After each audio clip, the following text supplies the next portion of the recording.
And we've all heard of Enock Powell and his famous rivers of blood. Now, what he was describing then, and to be fair, I don't know the speech, I don't know if you've read it or heard it, but I think what he was describing then is that if immigration, this was around the time of... 68. 68. He did that speech 5 days before I was born. Oh, right, okay. Is this somehow there was a connection there? I'm writing a book at the moment, and so I was researching this the other day. Right. You're not the illegitimate son of Enock Powell, are you? I don't think so.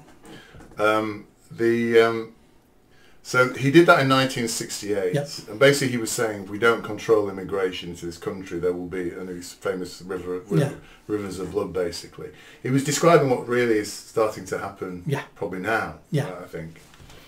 And I think a lot of people say, oh, Enock Powell racist or whatever, blah, blah, blah, we've had immigration for years or whatever. But in fact, what was interesting is that 74% of Britons polled at the time supported his recommendations, despite the fact he was described as a racist and he was an intellectual, this guy. Now, 3 years later, in 1971, the government pushed through the Commonwealth Immigrants Act, basically, and the purpose of that was to curtail migration, and it worked, basically. The Immigration Act did likewise, and in 1981, the British Nationality Act tightened immigration further. So in fact, from that point, 1968 to 1997, immigration was controlled very tightly by legal structures, legal apparatus that prevented excessive immigration into the country. So this idea that we had a multicultural society and loads of people coming in is not true. Well, it is true. It's just not true compared to the figures we've got now. Correct. Sorry, yes. Sorry, there was immigration, whatever, but nothing like the quantity we have now. But those people in the 50s, 60s and 70s were telling government all the time, you need to stop this immigration. Yes. Yeah. Nobody ever wanted it. Yes. The government set up a cabinet committee in 1953, I think it was, 5 years after Windrush, because the public were telling them, stop this immigration, stop immigration. Yeah. So it's been a problem since Windrush. Yeah. The British people, the English people have never wanted immigration. Yeah. Never been asked, and when they were asked in a roundabout way, always said, we don't want it. Yeah. And I think the point is there, we talk about uncontrolled immigration. It was controlled until 1997. No, because from up to the 70s, if you had a British issued passport in any of the former colonies, you could come here. Yeah, that's how my father came here. Yeah. Yeah. So you have to apply for a visa. You could just turn up. That's what the Windrush generation did. What I mean, yes, but it was controlled within terms of numbers is what we're talking about, the volume of people arriving. That wasn't controlled. People, everyone who wanted to come came. Yes. It was getting and how many came? Tens of thousands. Yeah, tens of thousands. Yeah, but that wasn't controlled because they wanted less of them. They were just all the ones who could afford the journey to get here. Okay. Because it was very long, very expensive to get here. Yeah, there was a form of control, I suppose. Price control. In 1997, Tony Blair's new Labour was elected. It immediately set out to raise immigration levels in a deliberate effort to make Britain truly multicultural. Yeah. It removed the primary purpose rule in 1997. I don't know what that is, but I think you know. That required those marrying foreigners to prove they had not wed to secure British residency. So it removed that. In 1998, I don't know if you know this stuff, Nick. In 1998, it removed border exit checks to all destinations, making it impossible to know who was in the country. Now that's a big one. Yeah.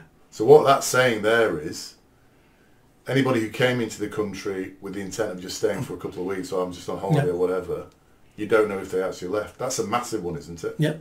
So that means anybody who flies into the country, we don't know whether they've left or not. Never know, yep. That really helped illegal migration, that did. In 1999, it expanded student permits. In 2000, it relaxed work requirements. In 2004, it expanded post-study work visas. All these steps, sometimes taken without parliamentary oversight, which I wasn't aware of, led to significant increases in immigration. And 2004 was when we allowed Eastern Europe to join the EU. and we allowed them to come here straight away. So we got the influx of the Poles, Bulgarians, Romanians. Yeah. I'm coming on to that bit All now. right. So added to this, immigration from the EU increased dramatically in 2004. Is that what you said? The EU expanded with the accession of the so-called A10 countries. Yeah. Cyprus, the Czech Republic, Estonia, Hungary, Latvia, Lithuania, Malta, Poland, Slovakia and Slovenia. Given 8 of these countries had been recently members of the much porous Soviet bloc, many existing EU members harboured concerns that sudden access to the EU's freedom of movements would lead to a surge in migration. So get this. So the Netherlands, Holland, France, Germany, Austria, Spain, Portugal and Belgium and Luxembourg placed restrictions on those countries. They did? Yeah. We didn't. Yes. So they placed restrictions on these called A8. I didn't know this. Yeah. I didn't know this, and I think I'm not if a lot of our viewers will be aware of this. So they placed restrictions on migrant workers from the 8 countries, including quotas or 2 to 5 year transition periods. Not Britain. The Home Office estimated that 5,013 immigrants a year would arrive from the A8 members. Yeah. In fact, guess what the actual immigration was from the A8 in those years? Oh, 1 million, hundreds of thousands. 72,000 a year, 8 times more than the middle of the Home Office forecast rate. Yeah. So that's when it really started. Yeah. In 2004. I think the gates were opened Yeah.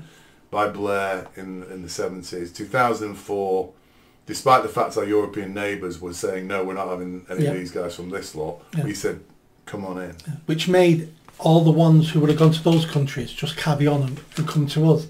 Yes. Yeah. So we would have got less if all of them would have opened their borders. Yeah, of course. Yeah.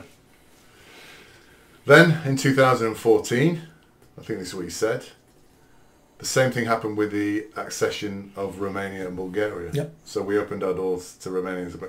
By 2017, there were 413,000 Romanians and Bulgarians.